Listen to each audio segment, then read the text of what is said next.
اولیاء اللہ یعنی اللہ کے جو بندے ہوتے ہیں ان کے اخلاق میں ہمیں ان کے ہر کام میں، ہر پہلو میں ہمیں آقا علیہ الصلوۃ والسلام کی سیرت کی جھلک دکھائی دیتی ہے، ان کے اخلاق کے پہلو دکھائی دیتے ہیں۔ اور جب ہم قرآن کریم سے ہم اولیاء اللہ کے بارے میں سوالات کرتے ہیں، اولیاء اللہ کے بارے میں پوچھتے ہیں کہ قرآن اولیاء اللہ کے بارے میں، اللہ کے بندوں کے بارے میں، اللہ کے نیک ولیوں کے بارے میں کیا کہتا ہے، کیا پکارتا ہے، تو قرآن سب سے پہلے کہتا ہے الا ان اولیاء اللہ لا خوف علیہم ولا هم یحزنون، کہ بے شک اللہ کے نیک بندوں کو نہ کوئی خوف ہوتا ہے اور نہ ہی وہ غمگین ہوا کرتے ہیں۔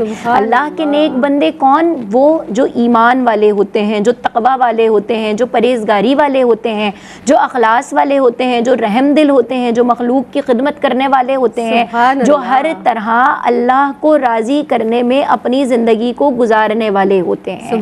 پھر اللہ فرماتا ہے قرآن کریم میں الذین آمنوا وکانوا یتقون، یعنی ایمان والے کون ہیں؟ وہ جو متقی و پرہیزگار ہیں۔ سورہ توبہ کی آیت ہے، اللہ تعالیٰ قرآن مجید میں اولیاء اللہ کی صفات کو کس طرح بیان فرماتا ہے؟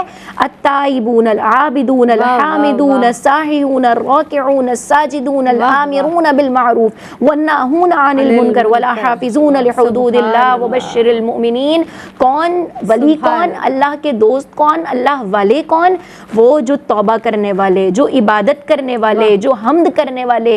اب توبہ کس طرح کرنی ہے؟ یعنی وہ گناہ نہ بھی کریں تو توبہ کر رہے ہیں، وہ گناہ نہ بھی کریں تو توبہ کر رہے ہیں، وہ صبح شام اٹھتے بیٹھتے ہر سانس کے ساتھ عبادت کر رہے ہیں، وہ اپنے ہر مشکل وقت میں، ہر خوشی میں، ہر طرح ہر لمحہ اللہ کی حمد و ثنا بیان کر رہے ہیں، اللہ کو راضی کرنے میں لگے ہوئے ہیں۔ السائحون، وہ روزہ رکھنے والے ہوتے ہیں، وہ اللہ کی رضا کی خاطر اپنے آپ کو بھوکا رکھتے ہیں، اس کو منانے میں لگے رہتے ہیں، پھر اس کے بعد وہ نیکی کا حکم دے رہے ہیں، وہ گناہوں سے روک رہے ہیں، وہ اللہ کے حدود کی حفاظت کر رہے ہیں۔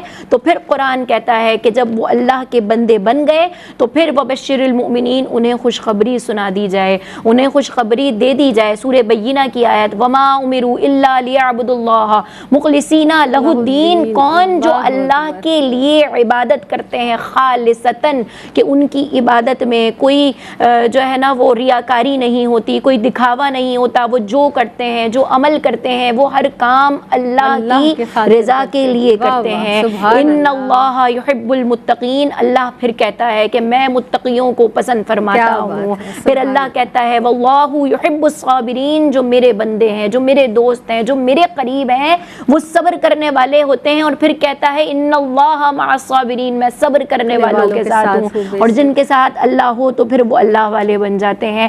پھر اللہ فرماتا ہے وعلی اللہ فلیتوکل المؤمنون، یعنی وہ لوگ صرف مجھ پر توکل کرتے ہیں، وہ کچھ بھی کر رہے ہوں ان کا بھروسہ مجھ پر اتنا خالص اور اتنا پکا ہوتا ہے کہ وہ یہ جانتے ہیں کہ اللہ ان کے ساتھ ہے، اور جب اللہ ان کے ساتھ ہو تو پھر مومن وہ ہوتا ہے کہ جسے دیکھ کر اللہ یاد آ جائے، یعنی اللہ اللہ کرنے سے اللہ نہ ملے، اللہ والے ہیں جو اللہ سے ملا دیا کرتے ہیں۔ تو قرآن کریم اس طرح اپنے بندوں کی، جو اللہ کے نیک بندے ہیں، ان کی شان، ان کے فضائل اور ان کے اوصاف بیان فرماتا ہے۔